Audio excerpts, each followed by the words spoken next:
नमस्कार दोस्तों, सभी भाइयों को राधे राधे। आज की वीडियो में आपका स्वागत करता हूँ। आज हम पढ़ने वाले हैं और प्रैक्टिस करने वाले हैं फ्यूचर इंडेफिनिट टेंस की। अभी फ्यूचर क्या होता है, चलो यहाँ लिख लेते हैं। Future indefinite tense. आज हम बात कर रहे हैं फ्यूचर इंडेफिनिट टेंस की। देखिए इसमें होता क्या है, इसमें आपको कोई भी कार्य जो होता है वो ये बता रहा होता है कि वो भविष्य में होगा, यानी कि काम अभी बता देंगे लेकिन होगा कब, आने वाले समय में। भाई सड़क पर दौड़ेगा, लेकिन वो दौड़ा तो नहीं है ना, अभी चल तो नहीं रहा है ना, वो केवल बताया जा रहा है कि दौड़ेगा। तो क्या पता लग रहा है कि काम जो है वो आने वाले समय में होगा। तुम पत्र लिखोगे, अभी लिखा नहीं है, अभी लिख नहीं रहा है, लिखेगा, यानी बात कब की हो रही है, समय ऐसे जो आएगा, आने वाले दिनों में वो पत्र लिखेगा। मतलब भविष्य काल की बात हो रही है, कोई भी कार्य जो है भविष्य में होता है। ठीक है, ऐसे आपको समझना है। लेकिन मैं आपको एक ट्रिक देता हूँ जो आपको बताएगी, पहचान करने में मदद करेगी, जिससे आपको ये ज्यादा पढ़ने की जरूरत नहीं पड़ेगी और आप समझ जाओगे कि ये जो सेंटेंस है फ्यूचर का इंडेफिनिट है। इसको फ्यूचर इंडेफिनिट भी कहते हैं और साथ में इसको फ्यूचर का सिंपल टेंस भी कहते हैं। लेकिन पीछे की तरफ आप गौर करेंगे तो इसमें आपको मिलेगा ग, गे, गी। पीछे जो अक्षर दिखाई दे रहा है, पहचान के लिए बता रहा हूँ। सबसे पहले हम कैसे पहचान करेंगे कि ये जो सेंटेंस होते हैं इनके पीछे की तरफ जाना होता है, क्योंकि हम ऑन बोर्ड प्रैक्टिस करा रहे हैं। मैं यही लिखाता हूँ, मिटाता भी हूँ, समझाता भी हूँ, ट्रिक भी बताता हूँ। तो ऑन बोर्ड चलता है मेरा। तो मैं पहले से कुछ बना के नहीं रखता हूँ, लाइव बनाता हूँ, लाइव दिखाता हूँ। ऐसा कुछ है नहीं मेरे पास पहले से बना के रख लिया उसे समझा रहा हूँ, नहीं। मैं सामने पढ़ाता हूँ, सामने दिखाता हूँ। प्रैक्टिस भी ऑन बोर्ड ही कराता हूँ, कुछ भी पहले से नहीं हो रहा होता है। एग्जाम्पल्स डाले हुए होते हैं ताकि मैं आपको बता सकूँ। तो हमने यहाँ पे फ्यूचर इंडेफिनिट टेंस की बात की। इस टेंस में होता क्या है कि पीछे की तरफ जब आप हिंदी वाक्य को देखेंगे तो आपको वहां ग, गी, गे ऐसे शब्द वहां पर दिखाई देंगे, या ऐसे अक्षर आपको वहां पर दिखाई देंगे। जाएगी, आएगी, ऐसे करके चला जाएगा, रुकेगा, नहाएगा, पढ़ेगा, गा, गी, गे। लास्ट में अक्षर दिखाई देगा गा। मतलब ये शब्द हमें बताता है, निर्देश करता है कि कोई भी कार्य जो है वो भविष्य में होने वाला है। भविष्य वाला भविष्य काल कहते हैं इसको हम, भविष्य काल, यानी आने वाले समय को हम भविष्य काल कहते हैं। तो ये भविष्य काल को शो करता है। क्या शो करता है? भविष्य काल को। अब बात ये आ गई कि इसमें और क्या करें। इसमें और कुछ नहीं करना है आपको ध्यान रखना है आपकी जो हेल्पिंग वर्ब होगी HB, यानी कि हेल्पिंग वर्ब। जैसे कि हेल्पिंग वर्ब कौन सी होती है, इज, आर, है, बार, वर, ये आपने देखिए। तो इसकी जो हेल्पिंग वर्ब है वो विल या फिर शैल। विल तो आएगी एक वचन के लिए यानी कि सिंगुलर के लिए, और शैल आएगी बहुवचन के लिए यानी कि प्लूरल के लिए। आप ध्यान रखेंगे एक वचन और बहुवचन, एक वचन और बहुवचन का आप इसमें ध्यान रखेंगे, ये आपको काम आने वाली है। अब देखिए ज्यादातर मैं आपको बताता हूँ कि हमारे जितने भी काम होते हैं, जब हम किसी के सामने बोलकर कोई बात कर रहे होते हैं तो मोस्टली यूज विल का है, विल ही लगानी है। अब एक और चीज आपको नोटिस करा देता हूँ जो आपको ध्यान करने वाली है। हेल्पिंग वर्ब आएगी। दूसरी, जब भी आपके सेंटेंस में आई और वी दिखाई देंगे तो आपको शैल लगाना है।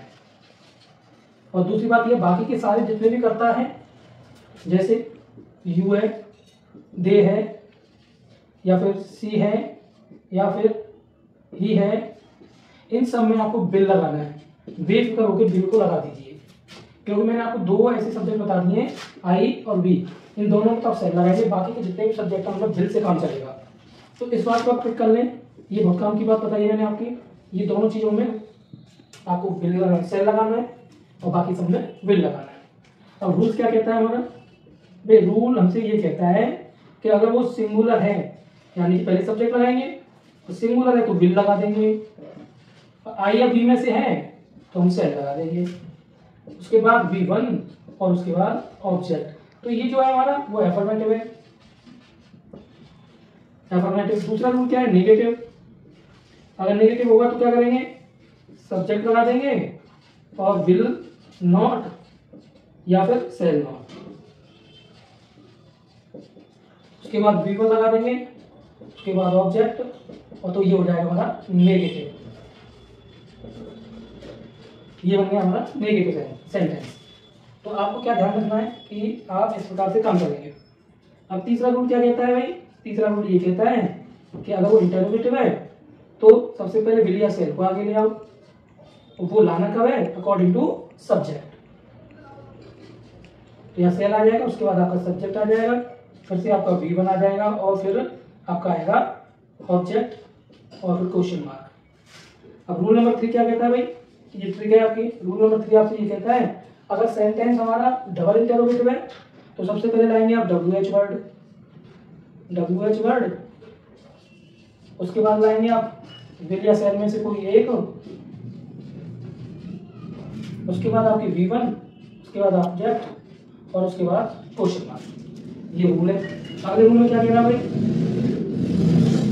अगर हमारा सेंटेंस इंटरोगेटिव भी है और साथ में नेगेटिव भी है तब क्या करेंगे, सबसे पहले आपको ध्यान रखना है कि WH वर्ड लाइए, उसके बाद विल कुछ नहीं है सेम है, विल लगाइए, सेल लगाइए और उसके बाद लगाइए आप सब्जेक्ट, और सब्जेक्ट के तुरंत बाद लगा दीजिए आप नॉट, और नॉट के तुरंत बाद आ जाएगी आपकी V1 और फिर आ जाएगा आपका ऑब्जेक्ट और फिर आ जाएगा आपका क्वेश्चन मार्क। यहाँ पे हम सब्जेक्ट लगाना भूल गए, इसको सही कर लेते हैं।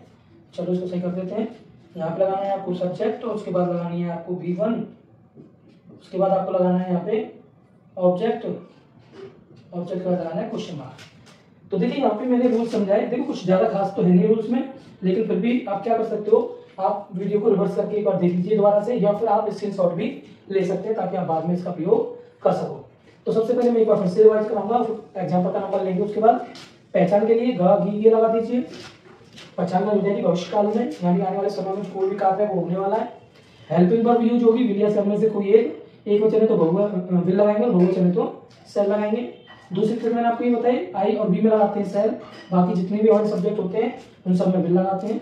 अब रूल्स में क्या कह रहा है, एफर्मेटिव रूल्स में अगर सेंटेंस हमारा एफर्मेटिव है यानी कि सकारात्मक वाक्य है तो सब्जेक्ट लगाएंगे, फिर विल या सेल में से कोई एक लगाएंगे, फिर हेल्पिंग वर्ब, फिर ऑब्जेक्ट। रूल नंबर 2 में क्या कह रहा है, सारा सेम है, यानी जो ऊपर वाला है सेम वैसे ही नीचे वाला है, केवल विल या सेल में तो नॉट लगा दीजिए। अब जो नॉट आ रही है वो तीसरे नंबर पे आ रही है, देखो सब्जेक्ट विल और नॉट, सब्जेक्ट सेल और नॉट, बाकी का adjective V1 object affirmative negative. बस नीचे वाले में क्या है, थोड़ा उल्टा कर दिया है, विल और सेल को आगे ले आए क्योंकि ये सिंगल इंटरोगेटिव है, क्या शब्द आया हो तब ये काम करेगा, वो भी आगे की तरफ क्या आ रहा होता।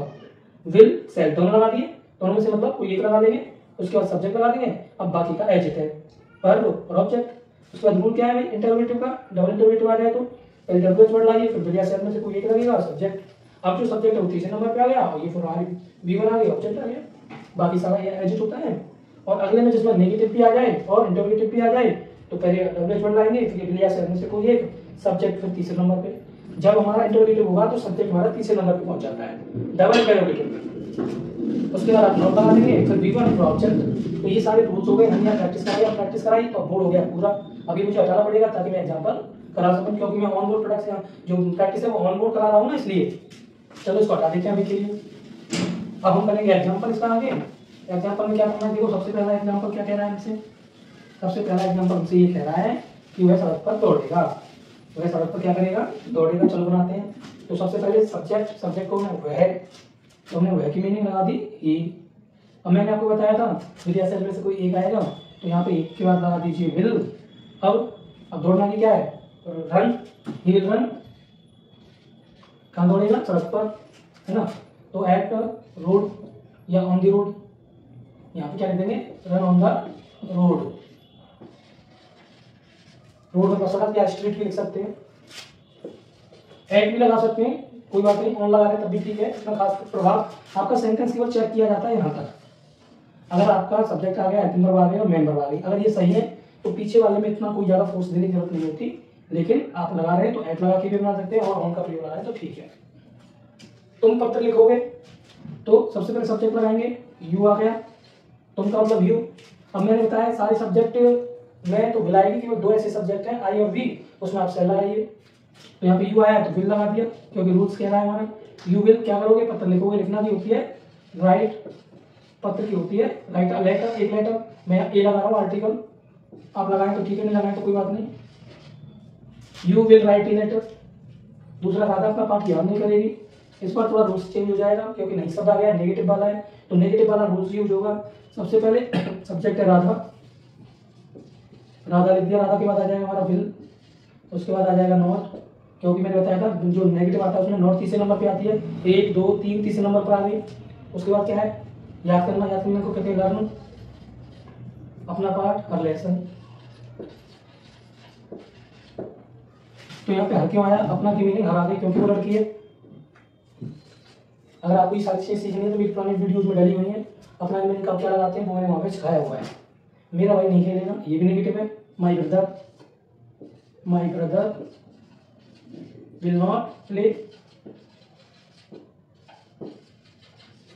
नहीं खेलेगा। तो अगला क्या है, तुम किसको पढ़ाओगे। ये हमारा जो सेंटेंस है वो डबल इंटरोगेटिव का है, किसको या किसे, तो whom लगा दिया, whom। अब सब्जेक्ट रूल क्या कह रहा है भाई, जब क्वेश्चन वर्ड आ जाए तो उसके बाद हमारा रिलेशन में इसको एक लगाना है, विल लगाएंगे क्योंकि सब्जेक्ट तुम्हें है। Will you, whom will you, पढ़ाना को क्या कहते हैं, टीच, तो टीच लिख देंगे और टीच लगा देंगे क्वेश्चन मार्क। अब तुम कहाँ रहोगे, कहाँ को कहते हैं वेयर, फिर लगा देंगे विल यू लिव, रहना को लिव कहते हैं, लिव हो गया। अगला क्या है भाई, क्या मुकेश गीत गाएगा, क्या मुकेश गीत गाएगा, ये हमारा सिंगल इंटरोगेटिव है, क्या शब्द तो पहले आता है तो सिंगल माना जाएगा, तो बिल्कुल आएगी यहाँ पे आगे विल मुकेश, विल मुकेश, मुकेश क्या करेगा, गीत गाएगा, गाना गीत, sing a song, sing a song, sing a song, ऐसे करके। क्या तुम दिल्ली जाओगे, क्या तुम दिल्ली जाओगे, क्या की मीनिंग क्या होगी भाई, देखो सबसे पहले यहाँ विल लगाएंगे, विल। अब तुम की मीनिंग होगी यू, विल यू जाना को कहेंगे गो टू दिल्ली, ऐसे। क्वेश्चन मार्क लगाना जरूर याद रखना है। अब अगला क्या नीचे, तुम कौन सी फिल्म देखोगे, कौन सी फिल्म, इसमें आपको नाउन भी उठाना है, यानी क्वेश्चन वर्ड के साथ आपको नाउन वर्ड लेना। नाउन क्या है, कौन सी के बाद क्या है, फिल्म को भी लिखना पड़ेगा। तो विच मूवी, अब क्या करोगे, देखोगे, है ना, तो which movie will you watch, which movie will you watch, ऐसे बनेगा।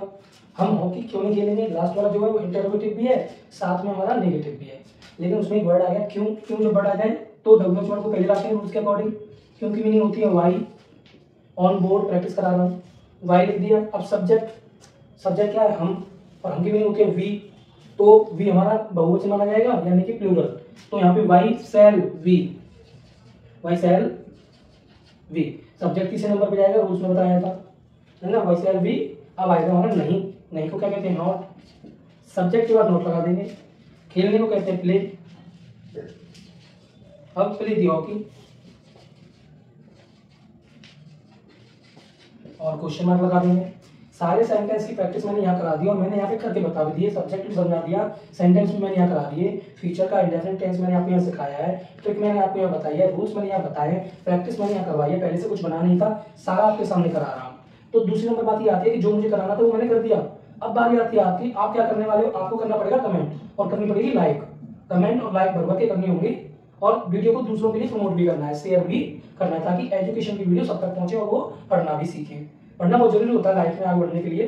पढ़ाई एक ऐसी चीज है जो इंसान को बनाती है, पढ़ाई से आदमी मजबूत होता है और अपने पैरों पर खड़ा होता है, अपनी जिम्मेदारियों को समझता है। तो ऐसी वीडियो पर आप फोकस करिए और एक दूसरे के साथ शेयर करिए। आज की वीडियो आपको कैसी लगी कमेंट में जरूर बताएं। धन्यवाद।